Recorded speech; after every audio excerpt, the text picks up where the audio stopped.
Um, I'm gonna kind of talk around and hello butterflies, and kind of wait for people to start joining. But tonight we are doing a virus crochet blanket because one of our friends over on another channel did ask about it. So we are going to be doing that tonight. Um, while we're waiting, I kind of have this blanket out. This square is my first square in my mood blanket, so I have it over here, um, out and up. So um, I'm really loving this. It's made out of, I love this cotton, and it turned out really well. Um, and this is like the first month of just how I have felt, um, like I said, in what we're calling the year of healing, hopefully with treatment to come soon. Um, but yeah, it the first square turned out really well. So we're kind of just waiting for people to get in here so I can kind of help people and talk about how to get started, talk about this pattern. I do apologize, my voice is a little off. Um, I've had kind of a rough week of just a lot of talking at work because that's what I do for a living, followed by a lot of talking at home too. So it's it's a little rough, but I've got my hot tea over here, and I'm gonna take my necklace off so I don't keep bumping into the mic. Hopefully, um, but I do have my, like I said, hot tea that will hopefully help. And I don't know why this necklace is not wanting to come off that way, so I'm going to do it the way I really shouldn't do it, which is pull it up over my head. But there's my sunflower necklace. And I'm kind of, like I said, just waiting for people to join. I hope my people can hear me. If y'all can hear me, let me know, please.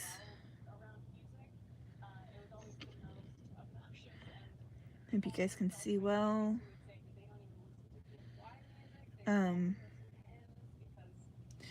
But yes, this square is my month of September background square, or square for my year-long blanket I'm doing. Instead of a temperature blanket, I'm doing a mood blanket. And so this square, hi guys, glad to see you're here. If you can hear me, if you wouldn't mind letting me know in the chat, just to make sure that my mic is working. But this square is from that, and so I just kind of have it in the background here. But today we are going to be doing a, hi Brooklyn, good to see you. We're going to be doing a virus blanket. It is, it was created by Joanna Martinez, and I have used it to make baby blankets for almost pretty much half of my church at this point. Oh, I'm so sorry that you lost her, no Sage, but I hope it's a good memory of thinking about her. But we're gonna make a baby blanket tonight, based on this virus blanket. One of the ladies, oh, thank you, Brooklyn. Hi, I'm at CR7. Hey, just because it was 25 years ago, Sage, doesn't mean that the pain isn't still there, that you don't still miss them, that you wouldn't give anything to have them with you. You know? It's just part of it. But in one of the other lies, one of the ladies was asking about baby blankets and that kind of thing. And this is my go-to baby blanket pattern that we're going to do tonight. And like I said, it's the virus blanket by Jonah Martinez. I'm hoping I'm saying her first name right. I feel like I'm not. But it's Jonna. When we end, I'll put the link in the description box because I couldn't get that to work before the video. But what you will need is whatever yarn you're going to use. Tonight, the one I'm making, I'm using the Chunky Wildflower Bloom Premier yarn. And then I love this yarn, and I don't remember the name of the colorway, so I'm going to apologize for that. But kind of similar colorways, to have like two colors in it. You can use whatever kind you want. You can use acrylic. This is this one is a chunky acrylic, I believe. I can't remember what this one is. It may be a little bit polyester too. But they're really easy and simple. If you want more colors, you can use more colors. You can do it all one color because it really is a virus blanket. And so if you like it, it's, like I said, real simple and easy, and it's great. It makes quick for baby blankets. Here's kind of what it will look like. This one's not completely finished, but this is kind of what this baby blanket looks like when you get it done. Say acrylic is, I think, softened plastic. I can't remember what the exact fibers are of acrylic. But this is kind of what it looks like when it's done, is that it's got this big fuzzy, and it's got like kind of an open work, which is really good, especially if you have a summer baby or a relatively summer baby blanket. So would totally, like I said, this is one of my go-to patterns because it just works up real quick and easy. So because of the yarn I'm using, I personally am using a 6.0 millimeter hook. I've got my dots here, and since I've kind of let people come in, I'm gonna go ahead and get started. Do I have a baby? No. Say I don't have any of my own. Say I do have, I'm auntie to a lot of the babies in our church, and there's a lot of them. We have about 35 kids under the age of 2 at our church. For a small church, our church is about like 250 something, and we have, like I said, about 10% of our population is babies. And so they're all mine, kind of. And I like to help make, and I always make baby blankets for the people in our church, so I enjoy making them. So to get started with this, you're gonna start with like a slip knot onto your hook.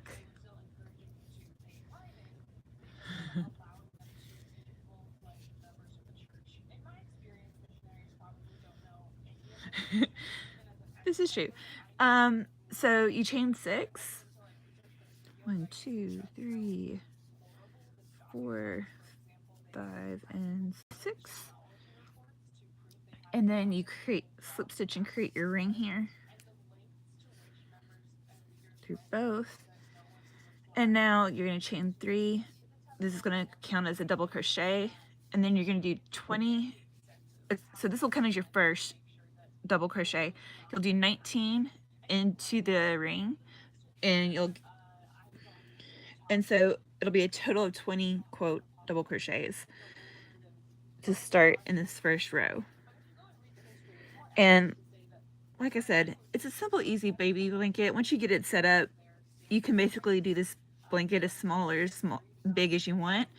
The thing I love is I made the same style blanket, but in kind of every shade of purple you can for my best friend, but it was an acrylic, and that one was about a 7, I think it was like roughly 7 feet by 7 feet blanket. So again, you can make it as big or as small as you want to.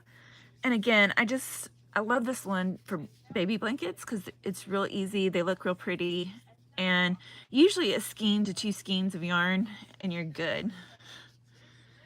Yeah, it was big by the end. By the time I was done with that blanket, I will be honest, it it was a hassle just to move it around to get to finish the edging on it. But I love that blanket. It turned out real pretty. I'll put up pictures in a post later, but of different variations of ones I've done.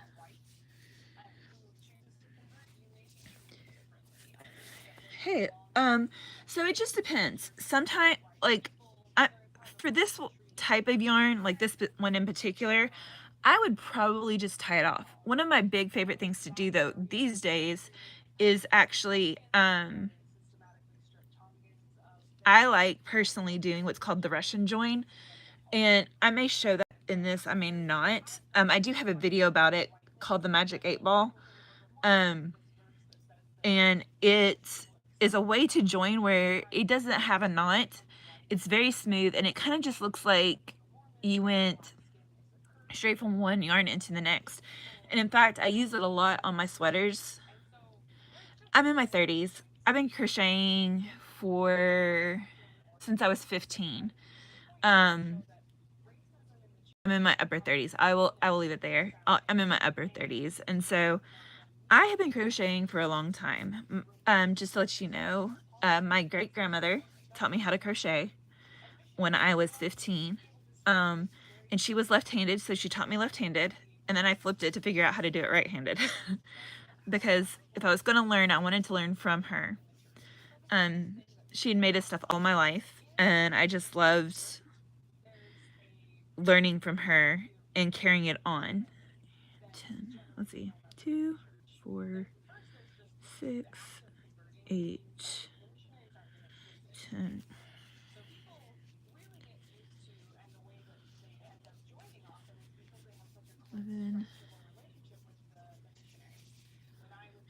And I could probably do left-handed again. I'd have to get used to it because again, it feels different. But usually it takes me 30-40 minutes to where it's smooth again of doing left-handed crochet. Let's see, 1, 2, 3, 4, 5, 6, 7, 8, 9.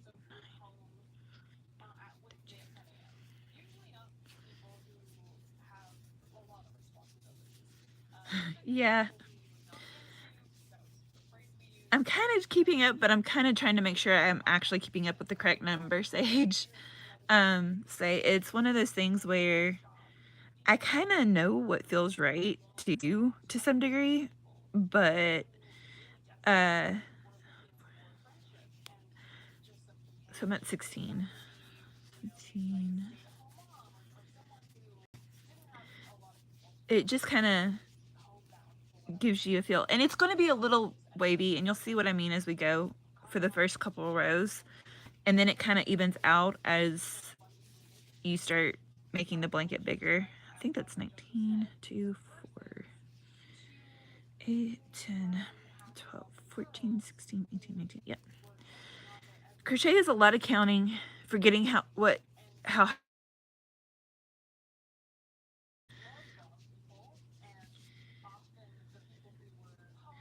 But it's, so when you get all 20 in your centering, you do a slip stitch to the top of the first chain 3, which is you put it in, pull through both, and now you've got 20.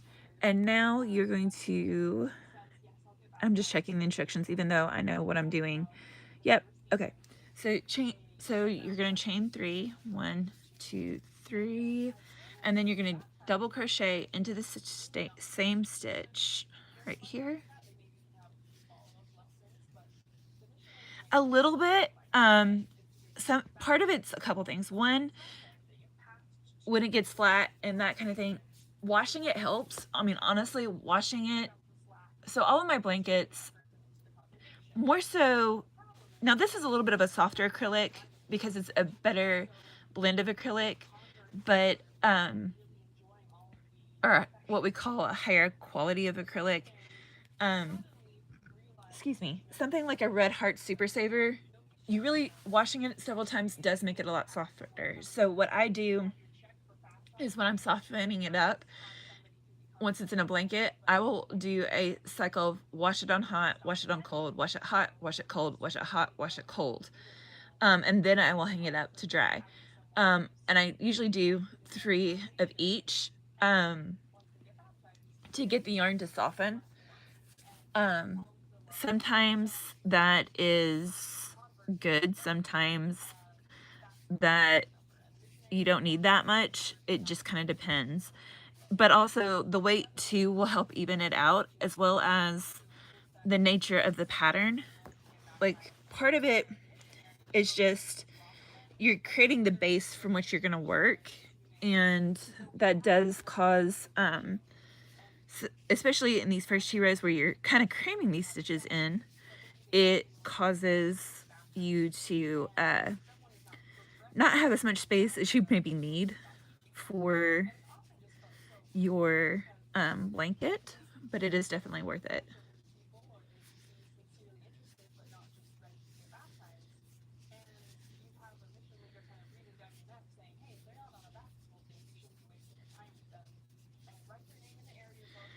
Honestly, yeah. A lot of it would have been from like especially like the warm clothing, sweaters, scarves, hats, all of those would have been made by hand like this. Um, blankets. Um, oh, it's not a problem. I get it. I am always happy to answer questions. Say it. It's how we all learn, and that's why we're on here, right? We're trying to learn something new and to grow. In fact, one of the new things I have personally gotten into, and I was gonna peep it on, but I finally finished the Easter egg sweater, as I like to call it. It's a granny stitch sweater, but its coloring is what I call the Easter egg. And I finally got that one finished. I'm also doing one that's in like a cream color, and then I have one that's in a more vibrant color somewhere. Because I'm starting to really get into making sweaters, and I'm probably gonna start making some to sell soon of those because they're just so comfortable. Honestly, I've probably not had a more comfortable sweater. And I'm kind of broad from shoulder to shoulder. Um, and so it finding sweaters or shirts in general that fit well is really difficult for me. And learning how to make it has really changed the game. um, and I've enjoyed that. And so they're a lot of and they're a lot of fun to make. I actually have a email into the creator of that particular pattern,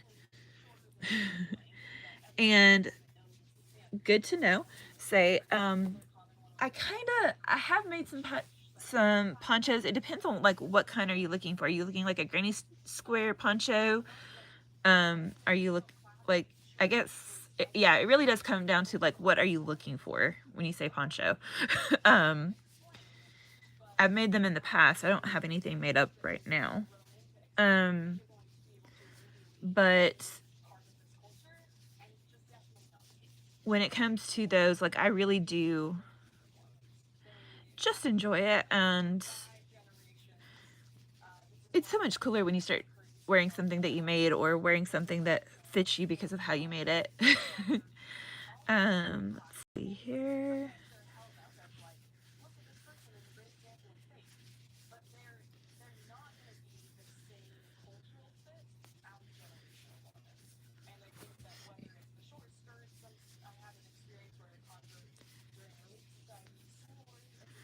Okay, yeah. Say, I guess what I'm asking is, are you wanting it where it's like more solid all the way down and then the smaller like edge trim kind of poncho? Or are you wanting like where I don't know if you've seen them, but where they're like 2 to 3 squares around and have a little bit of either color variation or um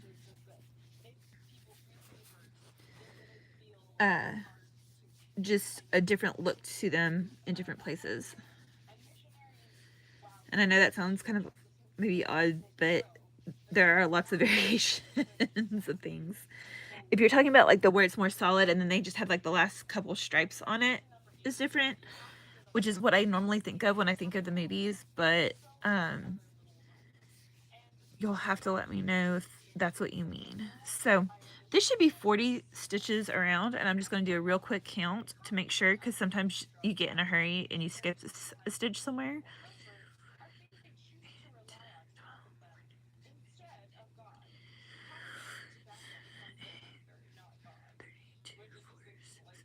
And it's good to go. So you're gonna slip stitch into the top of your chain 3 over here.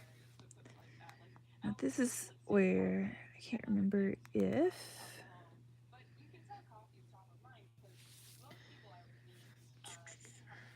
Why does it keep going off of what I want it to be on? Okay. So this is where we start to create the layup for what will happen in the rest of our blanket. So you're going to chain 4, and that's going to count as a double crochet chain 1. And you're going to do that in every stitch around. And as you can see, it's starting to wave, right? It's starting to get a little wavy. That's because we're forcing it to carry a lot of things in the space that we are.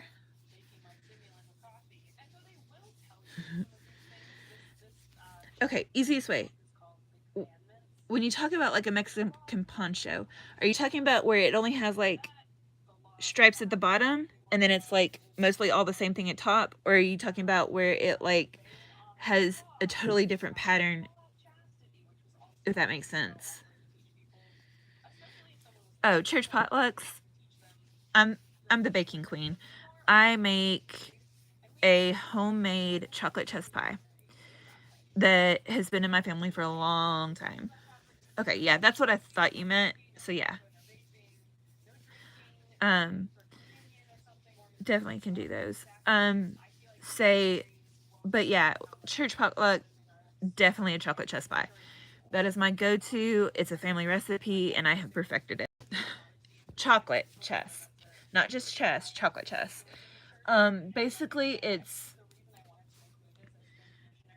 baking chocolate, sugar, butter, eggs, vanilla, a little bit of salt that you heat up over the stove, and then pour into your pie crust. And I do a homemade pie crust. I do not buy the store-bought. I do a homemade pie crust.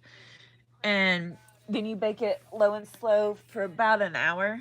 Well, a little less than an hour, more like 40 minutes. And it's just ooey gooey chocolate goodness.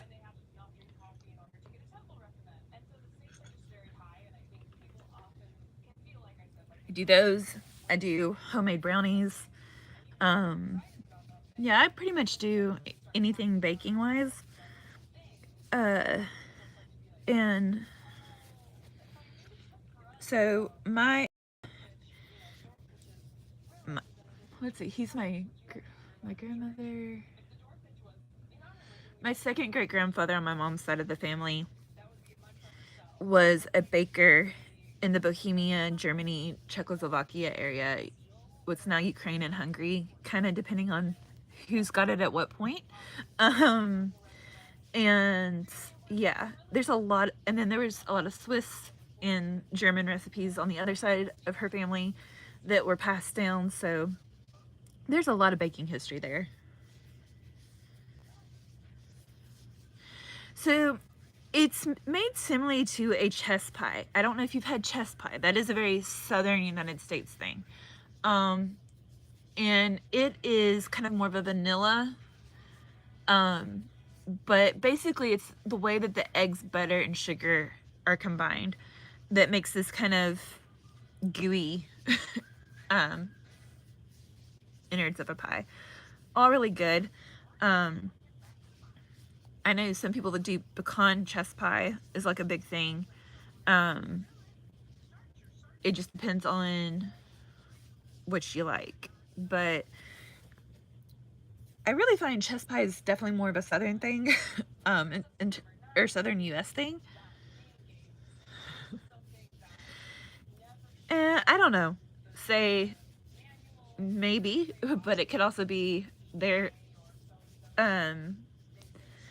it being from, like I said, I live in the Appalachian Mountain area, so definitely much more of a this kind of region thing, I think.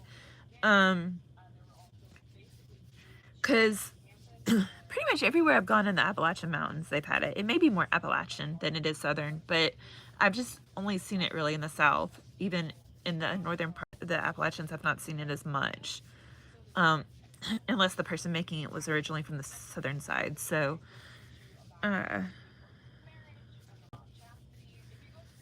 just seems like that's kind of the normal. Hey. We all have our things.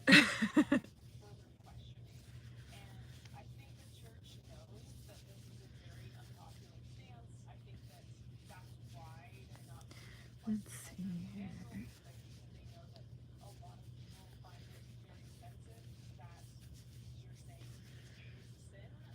Let's see here. Here we go.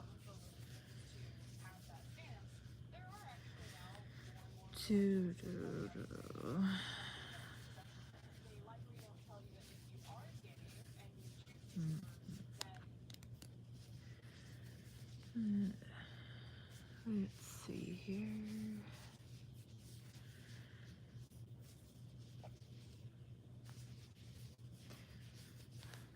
Let's see if I can get that happy.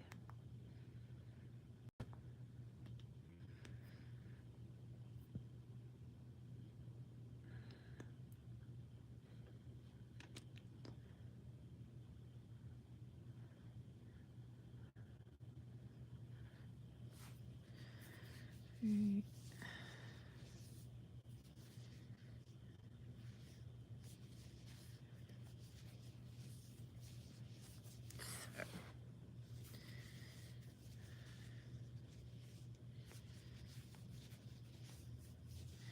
Yeah, it really helps that this is chunky yarn, because with the chunky yarn, it kind of grows faster.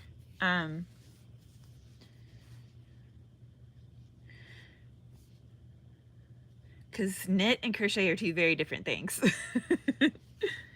Knit does require 2 needles that look like, let me see if I can find the other one. Yeah. This. Now, I'm not a big knitter, but I like to use these needles to actually put like ears onto my stuffed amigurumis and stuff like that. Yes, this is crocheting, which is also why my channel is called One Hook, Two Hands, because you use one hook. But knitting uses the 2 needles. And again, they create different textures, create different kind of patterns, but they're both have their own unique style and look. And the thing I do like about crochet is that machine can't replicate it. They've tried. They have tried every which way under the sun to try to replicate crochet. They can't really get there. Knitting, they can pretty accurately replicate, but crocheting, not so much, because the movement that is required, a machine physically can't do, just in terms of getting it to the same way, which is something I love. And, you know, I love this art form. So I'm just real quick going to count, make sure we're still good. 2, 4, 6,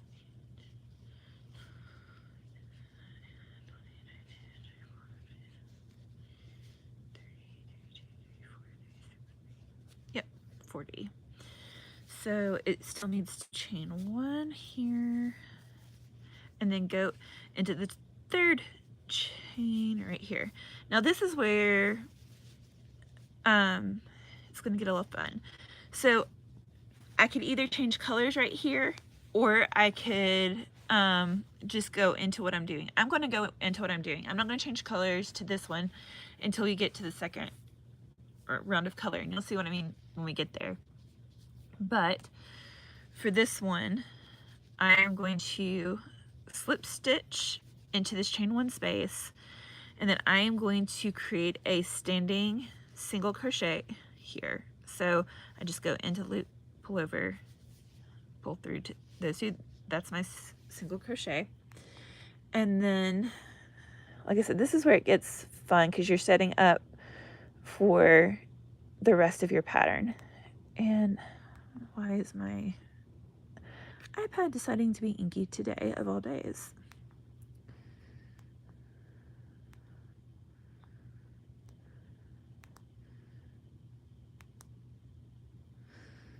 Okay, you know what?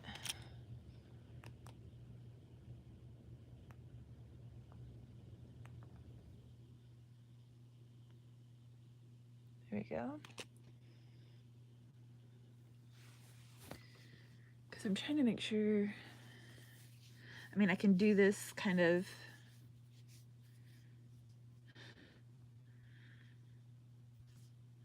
basically,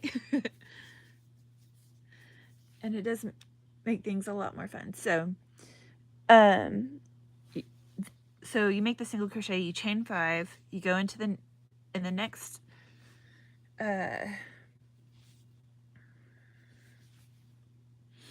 let's see,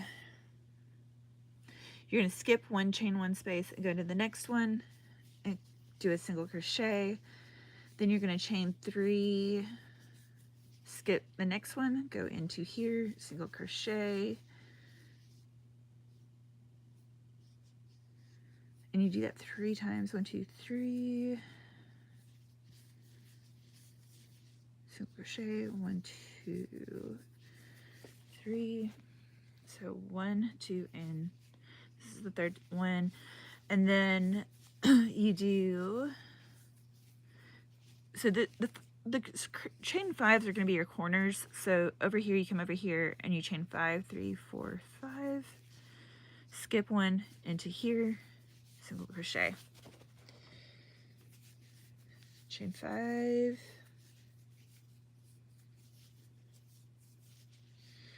skip 1 into here, and that is your corner setup made. And then you're going to chain 3 times in the single crochet 3 times. So 1, 2, 3 into here, single crochet, chain 3,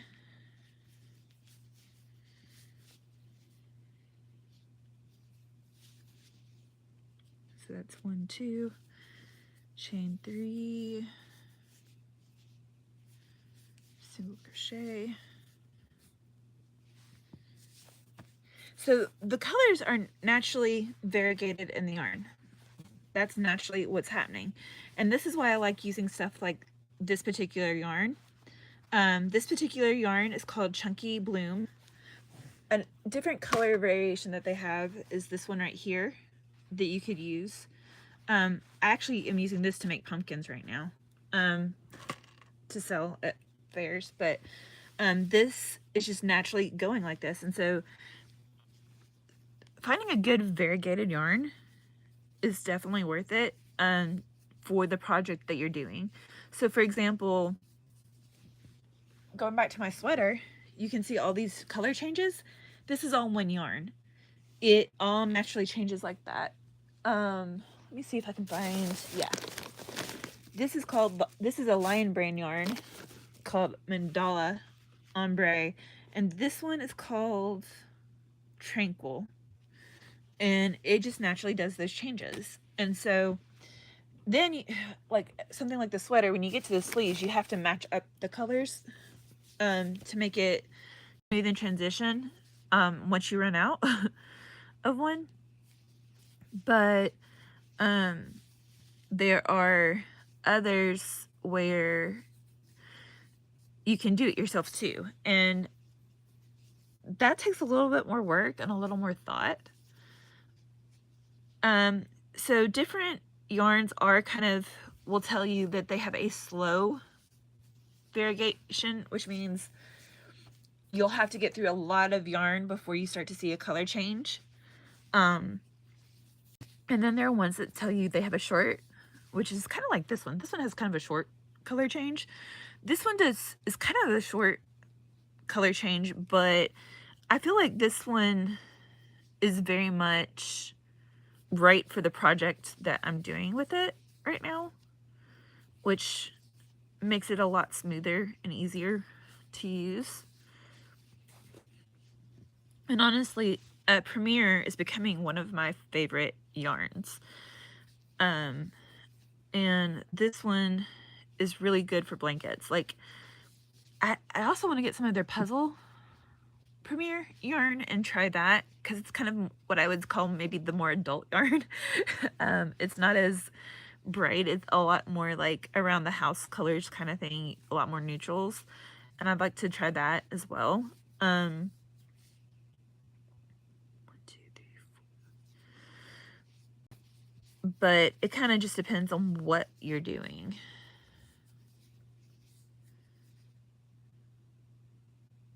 So this one, are you talking about this right here, Sage, and the color changes? Are you talking about the square? Okay, so for the square, this is called a linen stitch pattern, and basically each row is its own color. In this particular one, I could have gone the whole thing. So this is actually I'm doing a year blanket, and I'm doing it based on my mood or how I'm feeling that day physically. I have a chronic illness that was just recently officially diagnosed. It took 4.5 years to get there. And so as we're starting to get ready for treatment and all that stuff, I decided to do a blanket that kind of chronicles that journey. So instead of doing like a temperature blanket of all the colors based on a particular year or whatever, I'm doing it based on how I'm feeling each day throughout the year. And we started in September, so this is the first one. And each day is a different color row. And this literally was I personally changed the colors as I went. So I keep this set up kind of close, so hold on. This is my temperature blanket color pattern grouping, and so I kind of keep all the different colors that I use in this.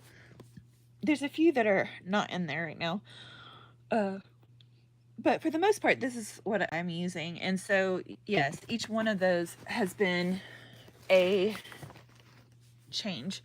Now, I did a particular method. I'm actually making it a weighted blanket, so I actually have a full square that will go behind this. That's the same thing, just in what I'm calling my neutral, which is, this is called I Love This Cotton by Hobby Lobby, and this color scheme is called Woods, and I love it. It's probably one of my favorites. I have purses out of it, the whole 9 yards. So it's kind of my edging and my centerpiece yarn. And what I'm going to do is I'm going to crochet together these two squares after I block them. I've not had a chance to block them yet, but once I block them, I'm going to crochet them together and then put a zipper on one of the sides.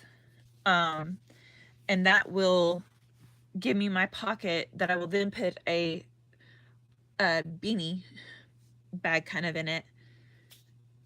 And that kind of thing.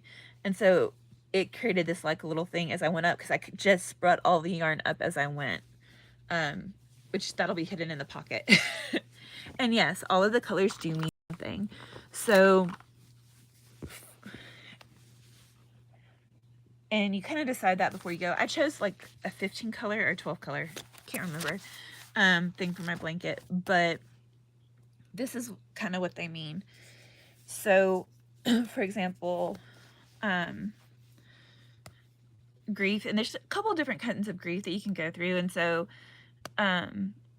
black means like it's active in the moment. Gray kind of means it's more of a memory of a person or thing. And then the variegated that has some gray in it, that one represents like going through kind of like, still, yes, I'm grieving, but I have hope while I'm grieving. So there's that one. This red, this deep red, is just straight up what I call the burning, active, hard pain, because my chronic illness is small fiber, autoimmune small fiber neuropathy with a particular type of antibody with it. And so, and it causes a lot of fire pain. And so that's the red. The yellow is what I'm calling the scorched, where it's like I'm still having the fire pain, but it's just all like, it feels like I've just been scorched. I'm ash. And that's what that one is. If I'm feeling numb, disassociated, or blitzed, I use Moonlight Frost, which is this one that has kind of like all these ice blues in it. You see that one up here. Sorry, I'm trying to make sure I'm in the camera. Anger or frustration or feeling let down by the process, which happens all the time if you have a chronic illness, is this bruschetta color right here, this warm orange that I love. Let's see. If I'm feeling tired, stressed, or overwhelmed, it's cinnamon cedar, which is this one that has a bunch of different colors in it. It goes to greens and yellows and everything else. But that's this one. Haven't had this one yet, but content, joyful, or free is this deep dark purple. Hopeful, thinking, or courageous, it's this deep teal. Inquisitive, curious, or creative is this lighter teal. Um, Overwhelmed, inadequate, or frightened is the dark green that's not in here. Awe, eager, aroused is this pink. It's kind of hard to see with the other colors around it, but that particular pink is called Rosy One. Disappointed, empty, or powerless is called Harvest Hues, and that is kind of this one right here. It's similar to cinnamon cedar, but there is a difference in the variation. Confident, respected, value is called a warm blush, and it's kind of more of like a pale pink. It's not any in here. When I have nausea, stiffness, or double vision, which is kind of common with what I have, it's the sage. And then sleep issues is the harvest color. And so each one represents something.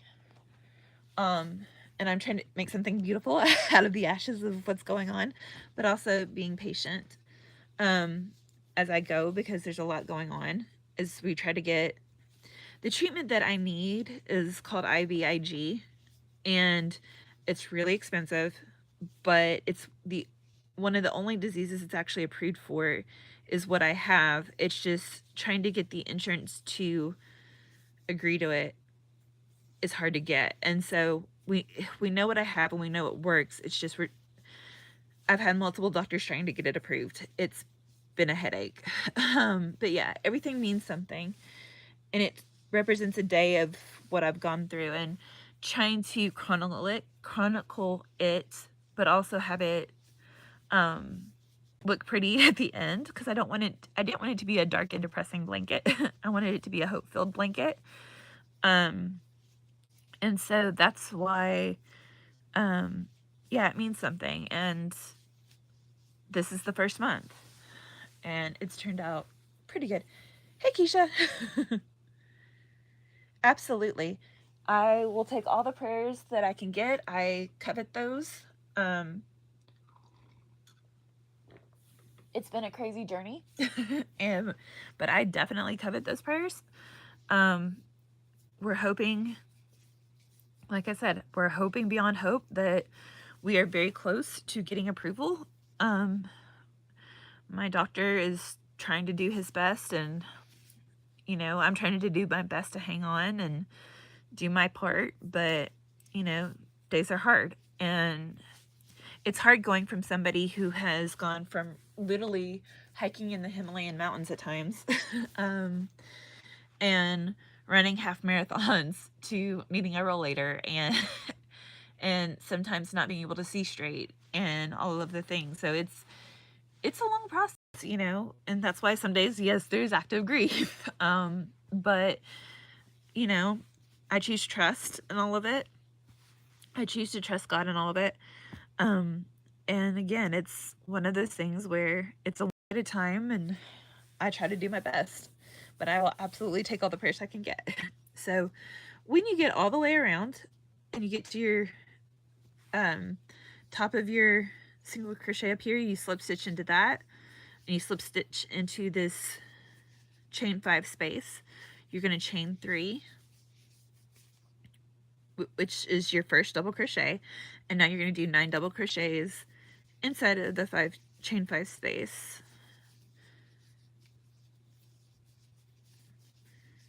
By the way, Keisha, I've got the owls done.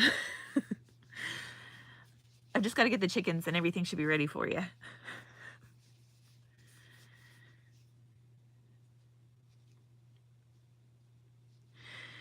I wish it was that simple. Say, I don't really know of a way to make it go faster. Right now, the big prayer is that my doctor can get a face-to-face. If he can get a face-to-face, we're pretty sure we can get it approved. Say, because hear me, on paper, it doesn't make sense that I have what I have. Um, and hear me, I'm not somebody who blames everything on anything, but for me, I have type A blood, and what we know now about people with type A blood and getting the injectable things that you're not allowed to say name on YouTube.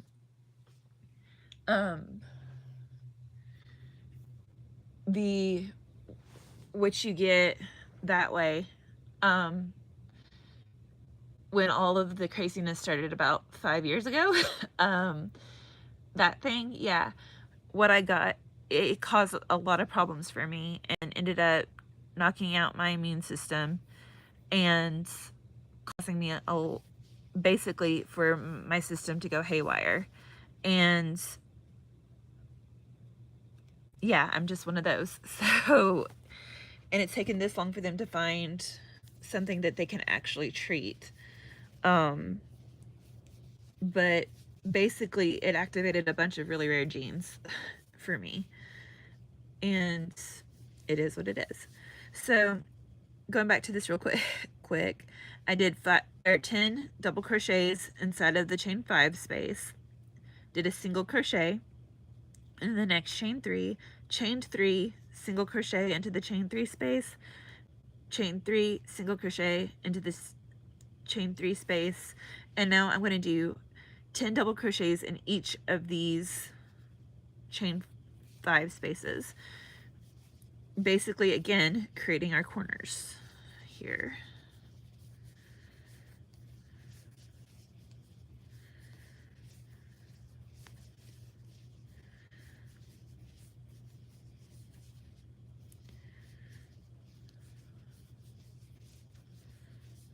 Five, 6.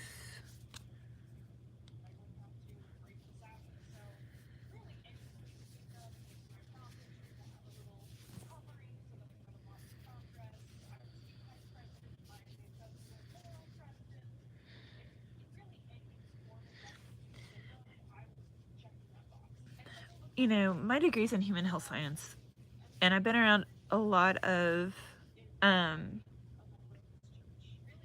I was planning, actually to, come home and work and get my master's in public health education.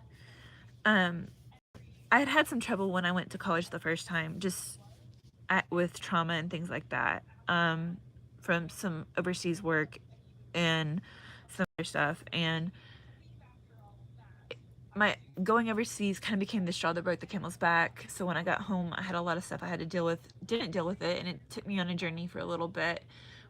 But I had gone back overseas, had been doing some public health educations in some remote mountains, and then came home because of the world shutting down. And then I got sick. But when I had come home, I had planned to be working on getting my master's. And so I do like educating people. I like helping people understand what's going on because while I wouldn't have wanted to live it, I'm really good at articulating it to both science people and non-science people, I hope, and help people understand like what's needed and hopefully get things moving and help others and make it easier for others as they go. And yeah, I like to advocate. I like to help educate as much as I can because I feel like the more we educate, the more people across the board get freedom, find freedom, that kind of thing. And the more we can have the conversations, the more likely we are to have a different view in the medical world of how to treat and how to move forward in terms of breaking down barriers.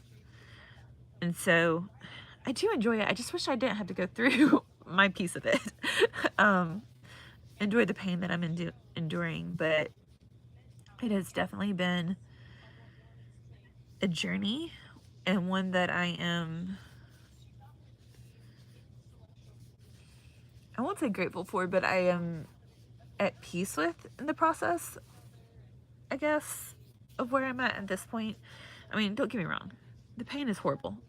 I would not wish this pain on anybody. But it is what it is. So let's see, I did the 10 in both, so there's that. Now we do the single crochet into the chain 3, 1, 2, 3, chain 3, or single crochet, chain 3, single crochet into the chain 3, and then we do 10 in each of the chain 5 spaces. So basically this row is in each chain 5 space you do 10 double crochets, and in the little chain 3 spaces you do a single crochet, chain 3, single crochet, chain 3, single crochet.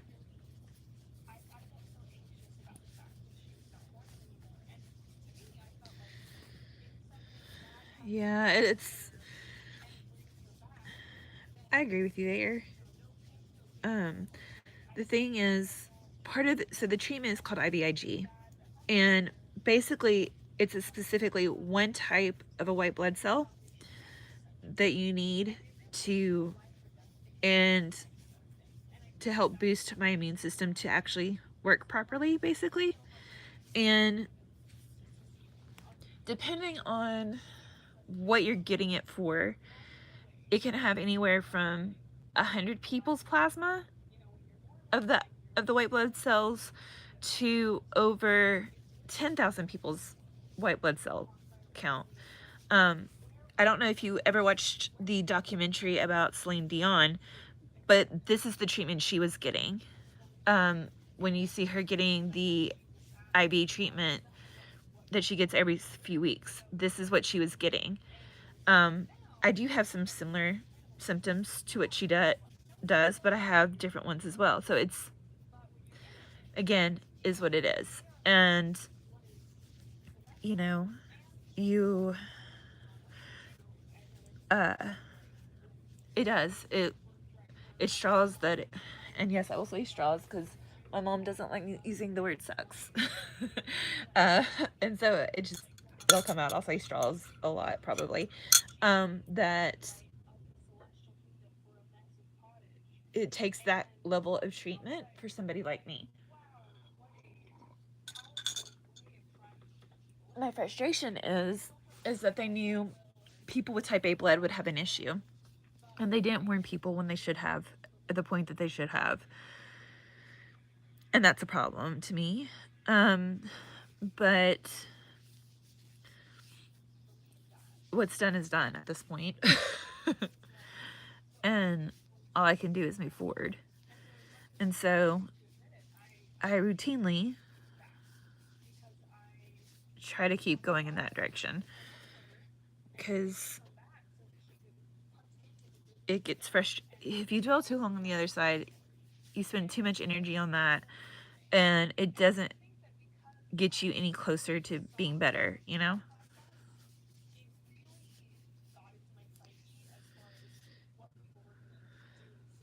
Yeah.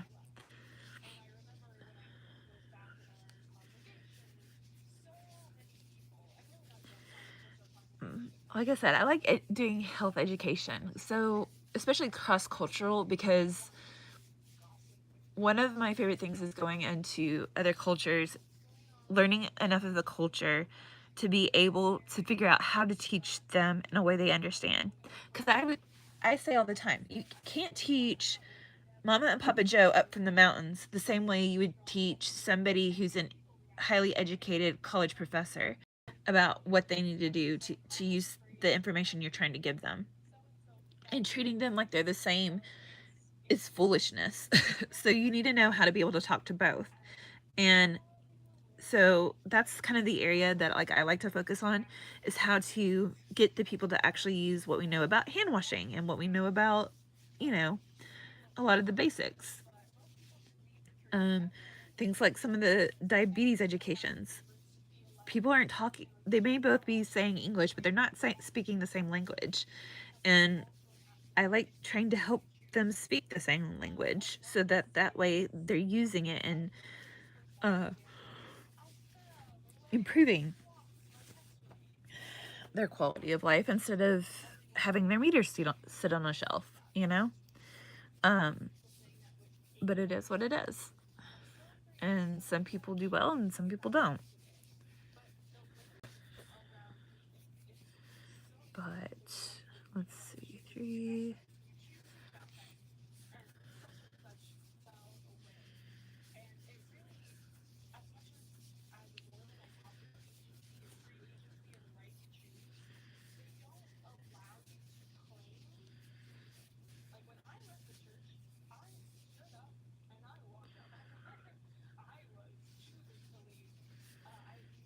Let's see, 2, 4, 6, 7.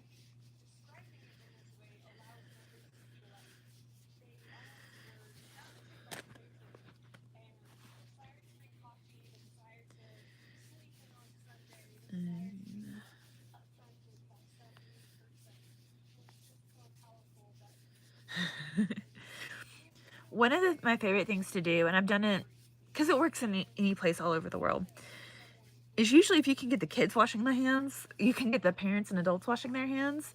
And so one of the things that, yep, that's one of the reasons why I like it. It just kind of creates this really cool pattern as you go. Is that I would, unbeknownst to the kids, before they would see it, I would paint this balloon with like the germ wash paint kind of stuff. You know, the kind that when you're a kid, you go to the event, the health event, and they roll it on your hands and they tell you to go wash your hands. Well, I would put it on this balloon and then we'd play like a keep away game. And then I'd say, hey, let's do a snack. And I'd say, but first y'all need to go wash your hands. And then I'd have them come back and show me their hands. And I'd use a UV light and go, oh, what, dude, what's this? What's going on with your hands? What's up with all these germs? Did you wash your hands? And so it would be kind of this like funny thing that then we'd go back and I'd say, okay, let me show you how to wash your hands. Let's see if we can get rid of this, right? And we'd go back and do that. And so that was always fun. But if I could get the kids to do it, then the adults would start following. Because then they'd be at home and go, if their parents didn't do it right, they go, no, Papa, Papa, Papa, or Mama, Mama, Mama, and show them how to do it right. And so it just became this thing. And so it's like knowing the culture that you're in is important to getting them to use it.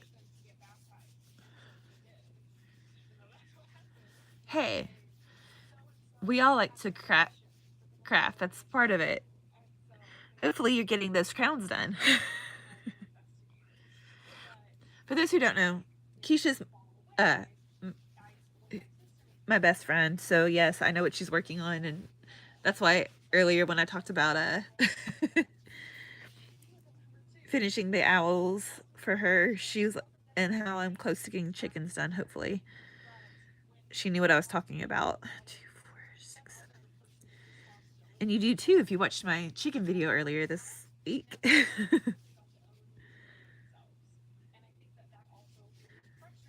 Still have a few to go. Sure, I'd love to hear it, Sage. Let's see.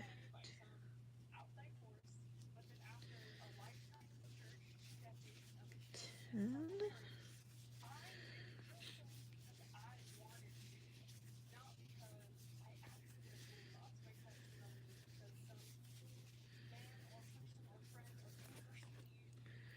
Three.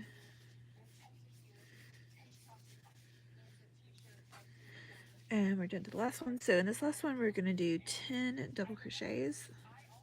Yay! Hallelujah! Because it's about time. she says it. She's like, well, you also don't have your chickens done. But anyway.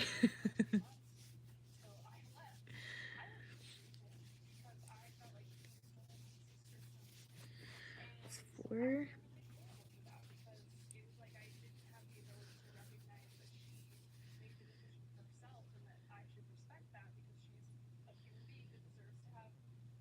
Awesome.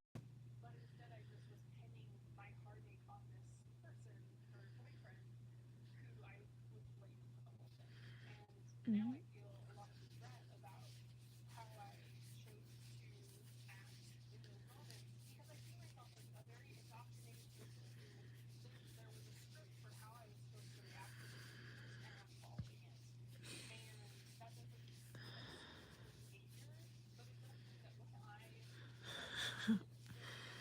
that happens.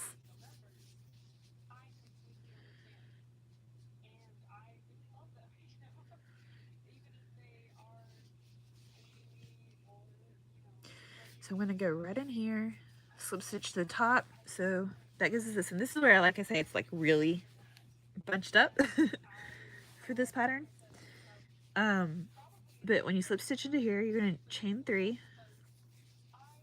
And you're going to do a double crochet in each of these across.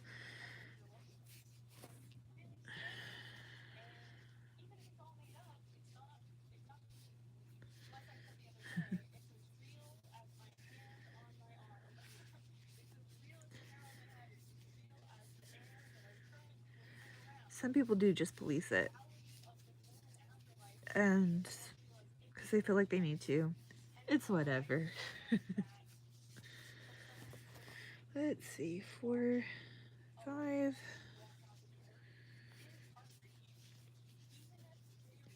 6.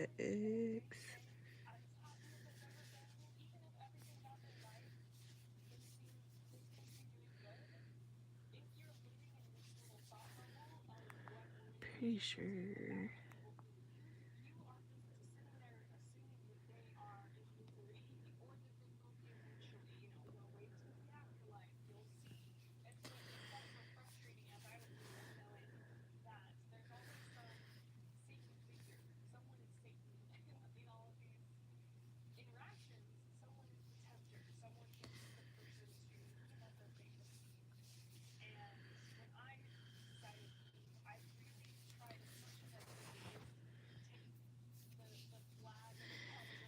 Yeah.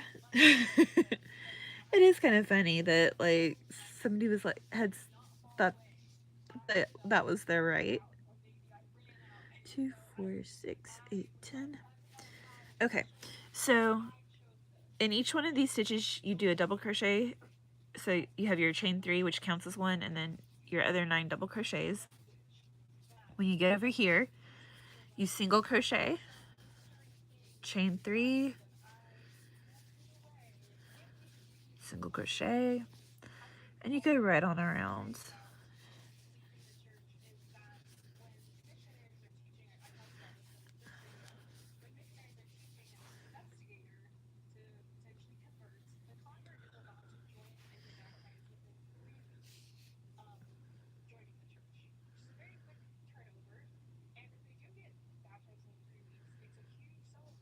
Let's see.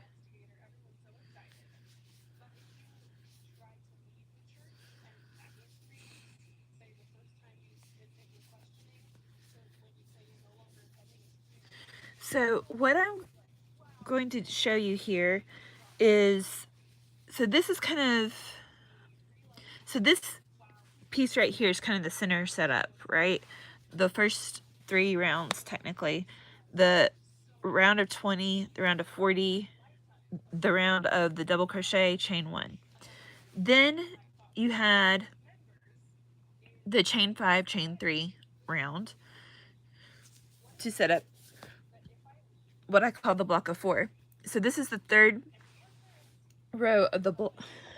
So I call this setup these 4 rows around, because you do the chain 3 and chain 5s, then you do this one with the double crochets, single crochet, chain 3, single crochet, chain 3, single crochet, and then you do this round, which is double crochets all the way around the corner, and then you single crochet, chain 3, single crochet, and then after that you will essentially do a chain 1 or chain 3 or double crochet, chain 1 round all the way around on the top that sets you up for the next set of rounds.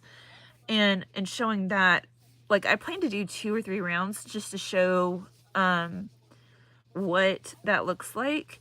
And I don't know that I'm going to actually change color. You can, but I don't know that I actually am.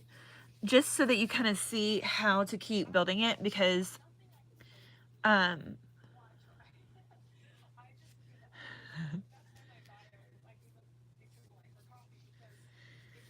absolutely.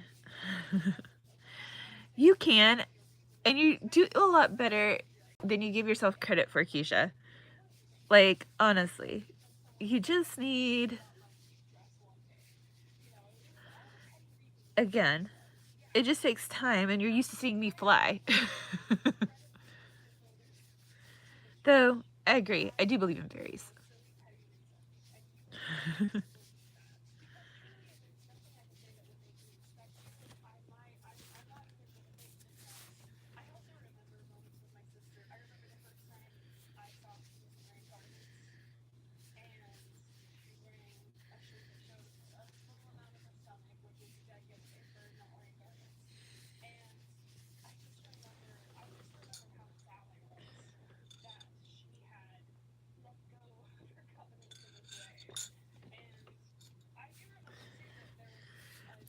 I believe in fairies right up there with believing in Joe Hendry, but that's a whole nother conversation.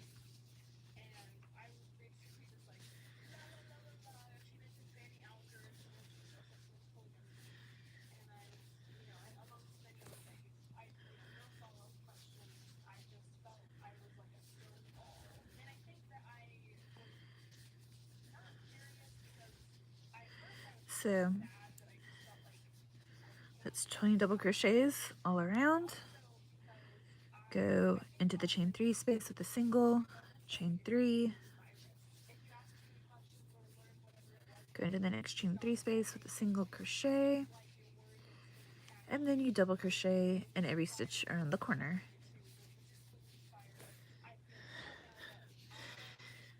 Well, you already have Narnia in the back of your closet, girl, so I don't know why you also want to have a capital on Neverland as well.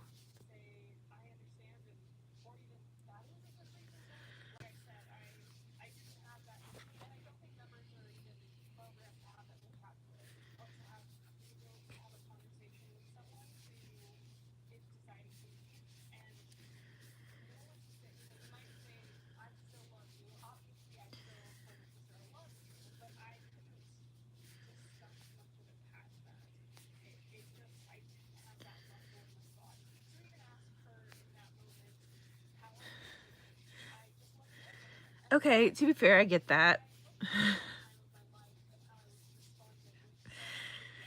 And there is also that.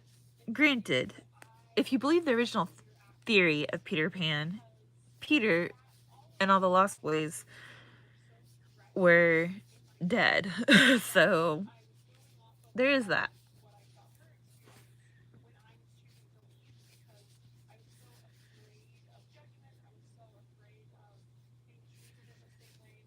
That is also true.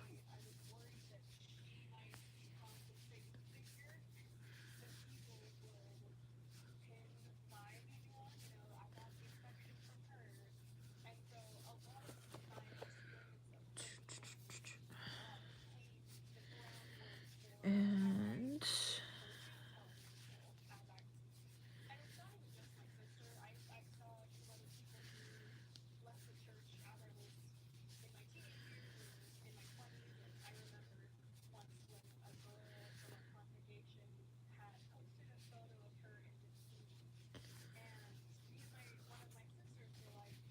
I really like how this is making up, though. I really like the way this colorway is working.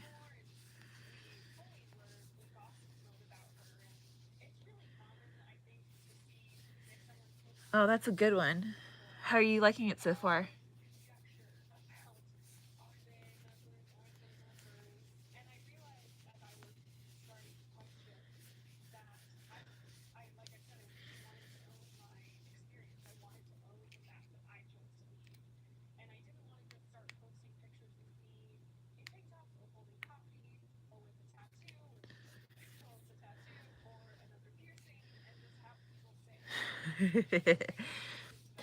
We hates it. Precious, we really hates it.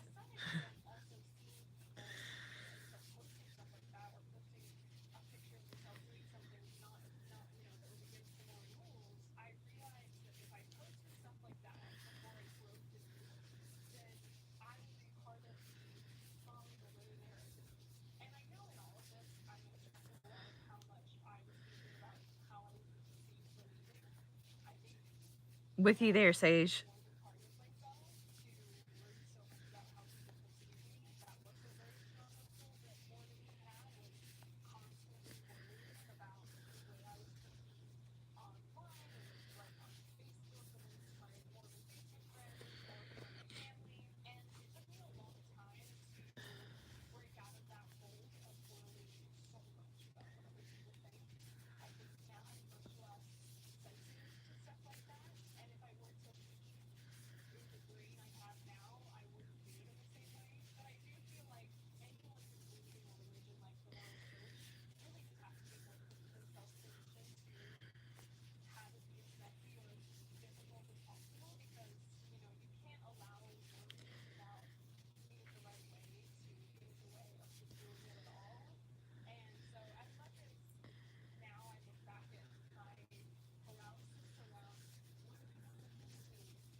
You're in good space here.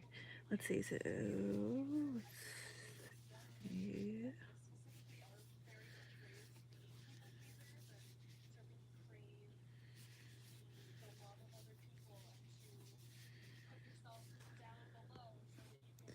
Okay. I'm gonna have to go off of my mic a little bit just to save my battery. So the sound quality might change, but just know that it is intentional.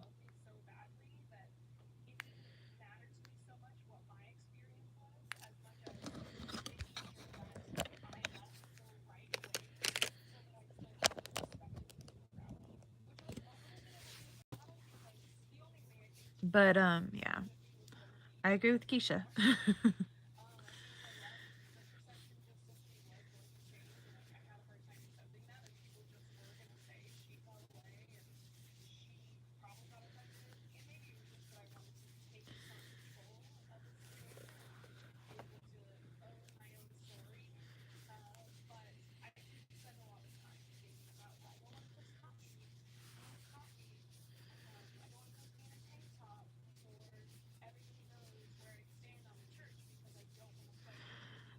I am. Say it's not what I identify. Honestly, if you're gonna hear me say what I am at any point, you'll hear me say I'm Christian.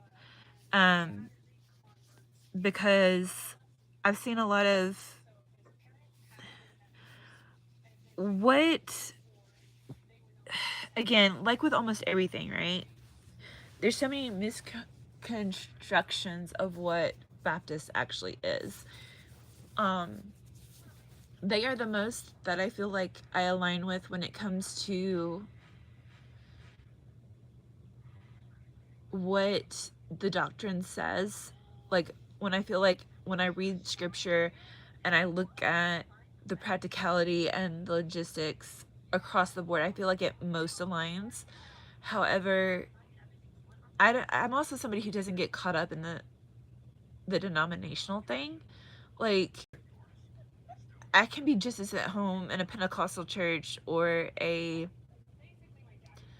um some Catholic churches or some like high church, Lutheran, Methodist, whatever. It's all about the spirit and it's about how the people are being led and like where it aligns for me. And so at the end of the day, you'll hear me say more times than not, and Keisha's personally heard me say this a lot, I'm a follower of the way. Like I kind of go back to revert to what the disciples called themselves. Like I would think other people would say I'm most aligned, but there are things that the Baptists I think get wrong. Like because I think we're all human. I think there's going to be a lot of heaven. There's going to be a time in heaven where God's going to look at us and said, "Hey, Catholics, you did this right. You did this wrong. Hey, Pentecostal, you did this right. You did this wrong. Hey, Baptist, you did this right. You did this wrong." And like at the end of the day, we're all brothers and sisters in Christ. Like that's the real deal. And so that's just kind of where I fall. Um but so and then when you get to this point, you slip stitch into the top of the chain 3. You chain 4 this time. Do a double crochet, chain 1 until you get to this stitch. Because again, we're setting up the next round that helps us grow the blanket.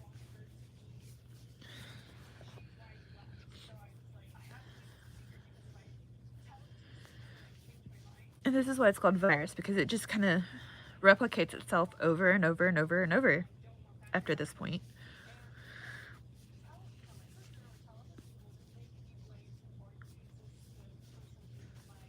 And normally after this row I would change colors, but as I've started using this, I just want to use this whole skein for one and see how big it gets, and two, just let it go without having to worry about the color change. I have another skein that I could possibly use on it, but I think I'm just gonna do this one all the way around. Yeah, like So I'll just put it out there. I'm a pastor's kid. I'm a PK. And I had a good one.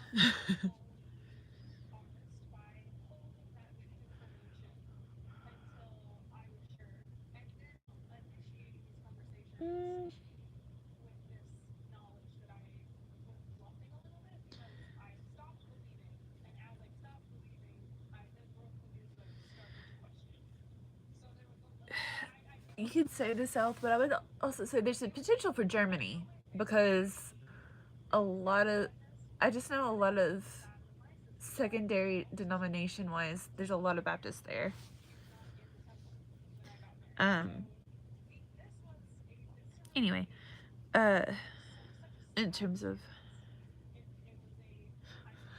true, 2, 4, 6, 8, 10. So when you get to this last one, you're gonna skip that entirely and just double crochet into the next double crochet, and then chain 1 double crochet. And this is where you kind of start to get it evening back out, by the way. Oh wow, I didn't realize that. Although, you know what, I can really see that. I can really see that. But you do kind of have to know the country to know that. But that would make a lot of sense. I lived for 6 months well, it was 5 months. It was supposed to be 6 months. Then the world shut down, and I was literally on the last flight out of India before they had to go to Mercy flights. That was the thing.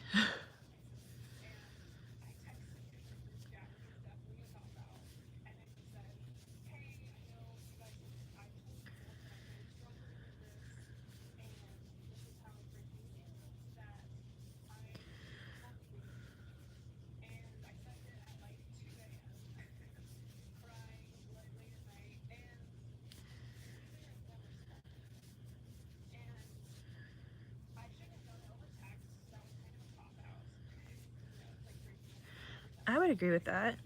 Say, and you can see how it almost, so, side note, you can see how this almost instantly starts to flatten itself back out. Yay! I don't know, will it do it if I do it this way? No, I guess you have to be like looking at me, I guess, maybe to get the peace signs to cause the confetti to fall. Oh well.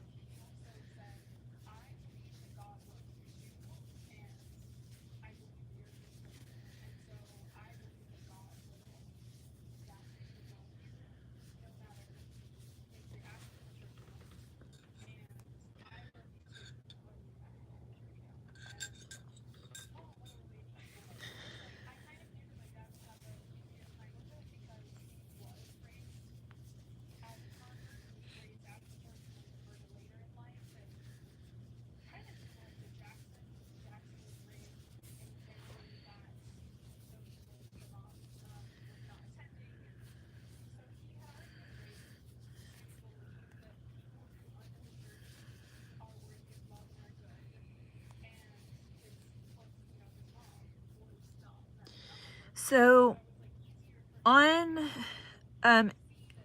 there's different things you can do that will cause different things to go and on here, and I don't know, like the heart can get hearts to go, like confetti is peace signs.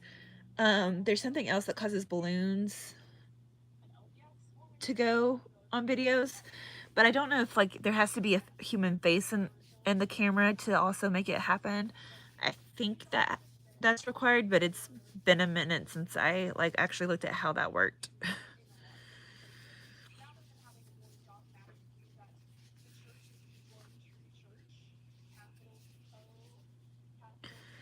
So again, once you get around every corner, you don't chain 1, you skip that, and you double crochet straight into the next corner and chain 1 around.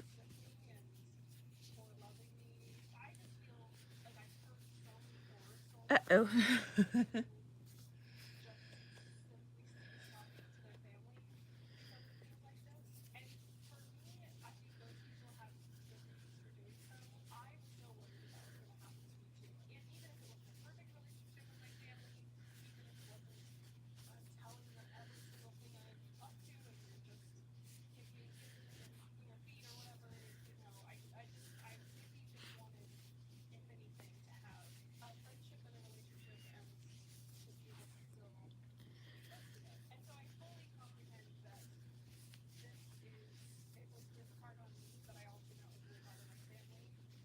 All right.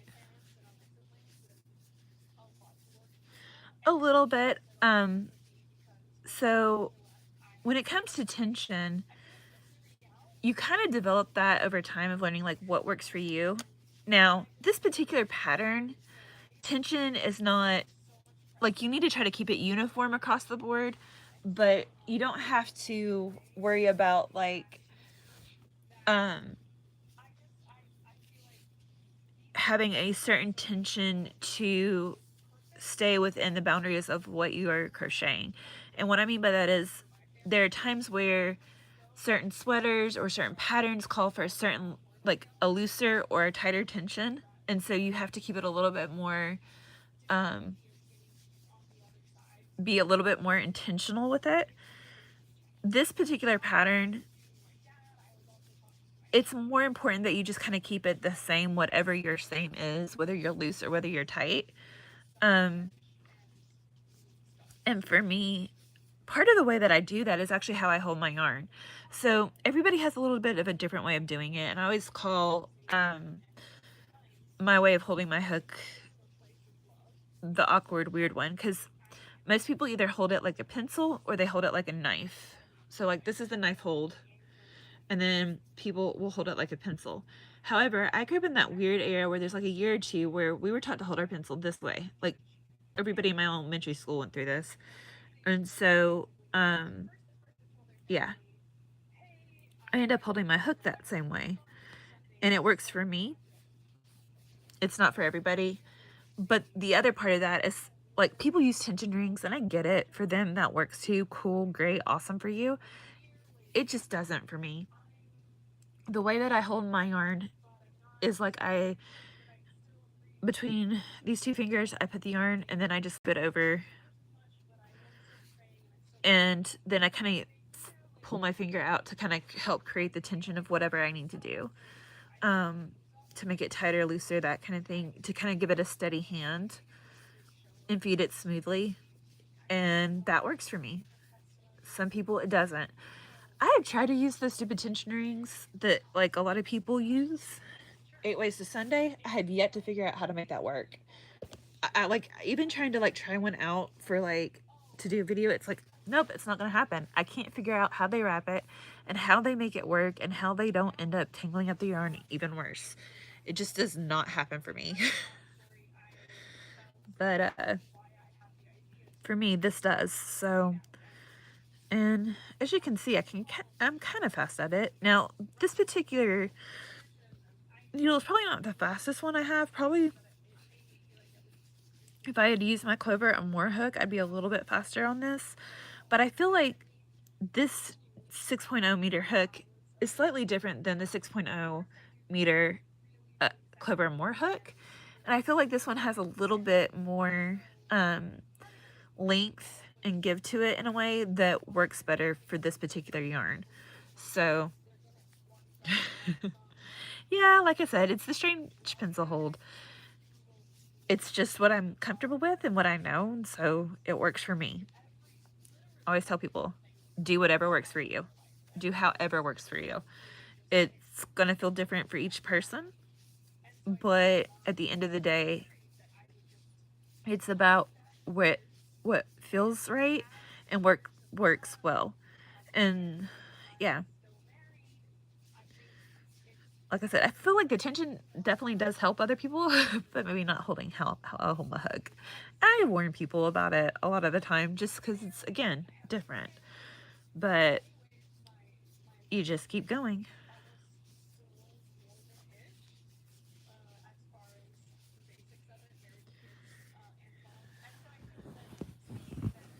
Just a second.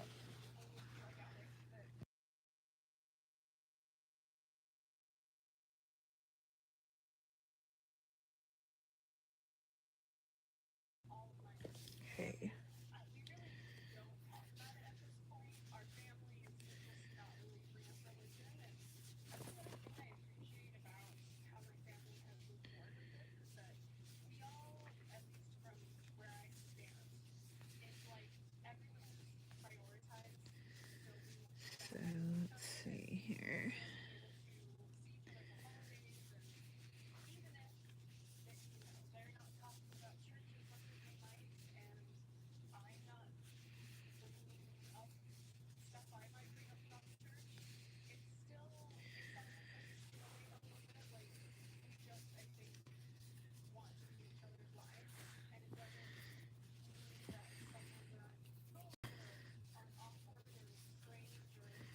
So we're getting close to where I'll be able to show you how you continue to increase the blanket. And it's kind of important to see that first one, and then after that, it's like you can do however many. Like I said, I considered this a round and this a row in this pattern. So you have like these rows here, and it takes 4 rows to make up a round. And then you can increase it. So let's see. Oh, don't need a chain there.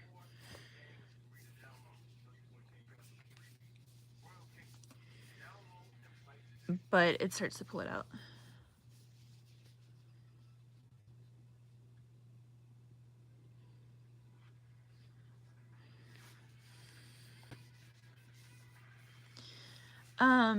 It depends. Some of them I do, some of them I don't. It just, because again, it kind of,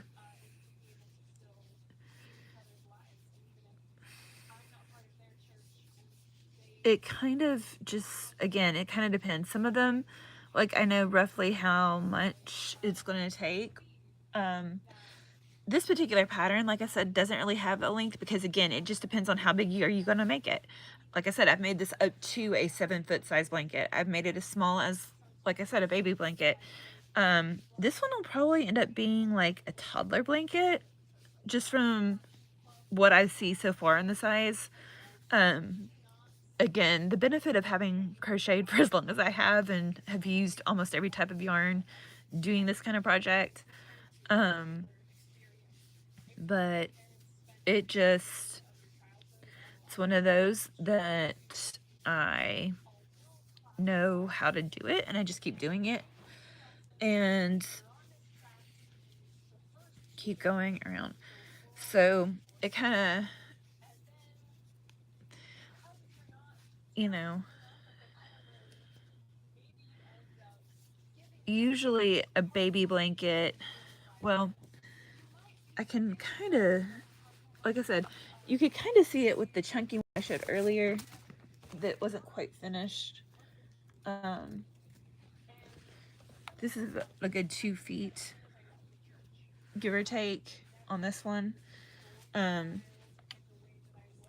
But like this one, you can see, this one is probably going to be, I would say 3 feet easy once I do it, but you can see where it's already started to flatten itself out just by what the tension of the pattern.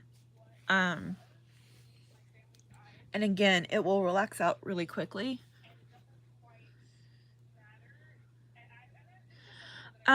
You could. I'm not sure this pattern would necessarily be good for a straw hat necessarily. I would probably use more of a like a single crochet, maybe double crochet and around center, and then do like single crochets down to kind of give it a strength to a straw hat, or something like that. You know, one of the things I'm going to do is make some hats on the channel. I haven't as of yet, but that is something that will be coming up. There's a lot of things I want to make. I have a lot of, again, patterns and head knowledge when it comes to crocheting. The benefit of doing it for over 20 years. And so it's, yeah. This particular technique I wouldn't necessarily use for a hat, because even if you like bound it up there, it wouldn't really work maybe for this pattern, but it does get you there. So to continue, if you're not going to normally this is where you would change a color. You would cut this, which is called fastening off, pull it through, tighten it, and then start with a new color. I'm going to do it like you do it when you make it with just one color. And this is where the one place you turn, and I kind of put my yarn back behind it like this. Then I go into this one, make a single crochet, and turn it back around. And then I chain my 5. 1, 2, 3, 4, 5. Just so that this all evens out the way it needs to in the end. Go into here and single crochet. You're going to skip that in one space. Then you chain 3, skip 1, single crochet, chain 1, or chain 3, skip 1, single crochet, chain 3, skip 1, single crochet. And then this is where you would do 5 chains, 3, 4, 5. And you skip this one, you skip here, and you skip this space into here for your first single crochet. And then you chain 3, chain 3, skip 1, single crochet, 1, 2, and 3, skip 1, single crochet, chain 5, 3, 4, 5, chain 5, 3, 4, 5,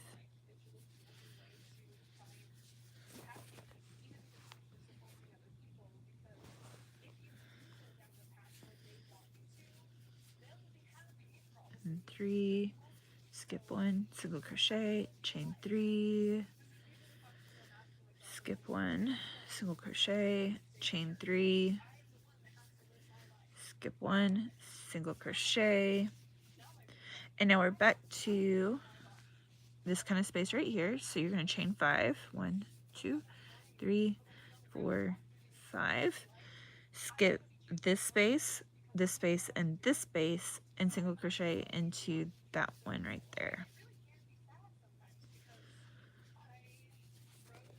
And then you chain 3.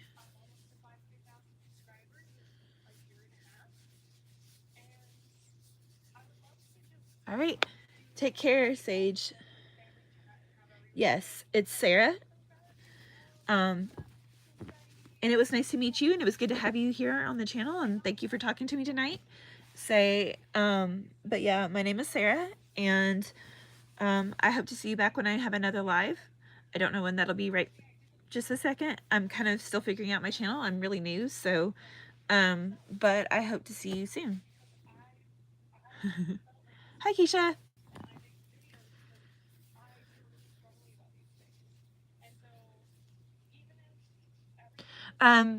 Sage was, so I was just kind of talking to them. And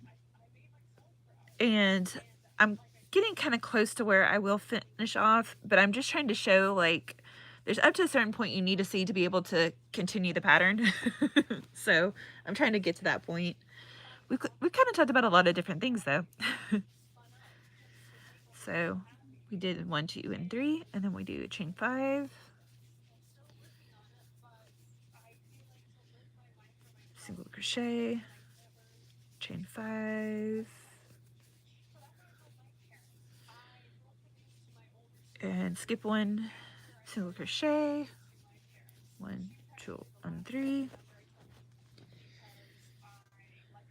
skip 1,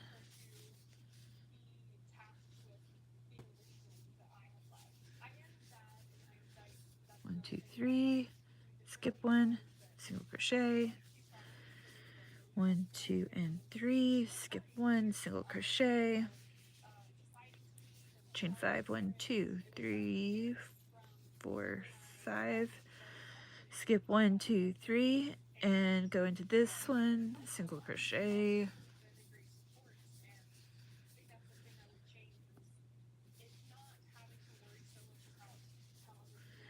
2, 3, 2, and 3,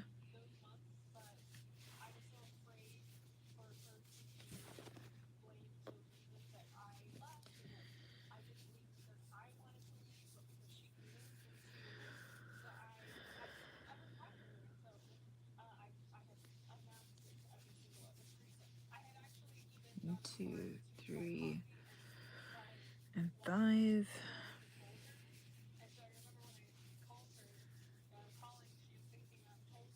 3. 1, 2, 3.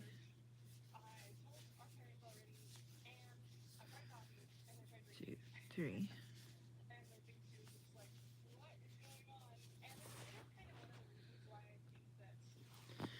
But this is turning out really pretty. I like the way that this blanket is doing its thing.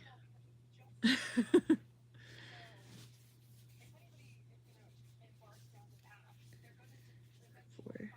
5.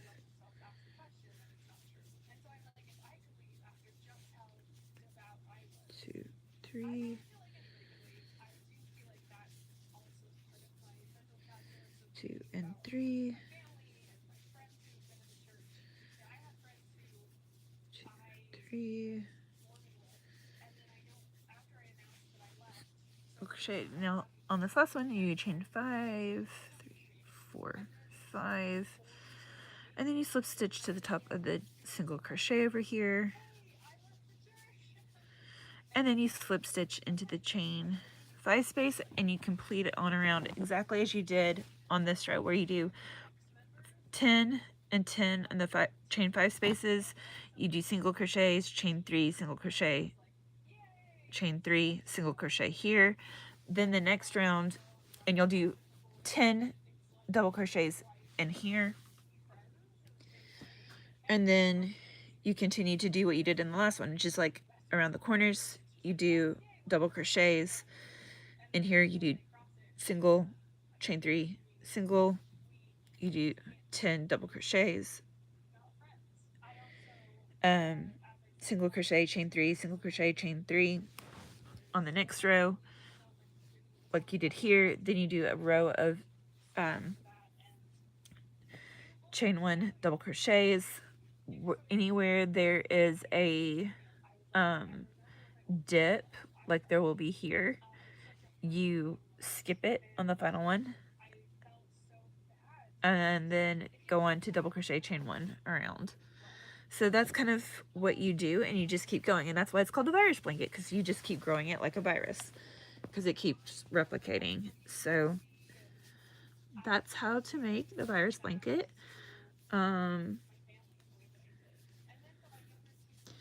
Since it's just you and me, Keisha, I'm going to turn off the live, and I'm going to meet you on the other side, whether we call or whatever. Is that okay?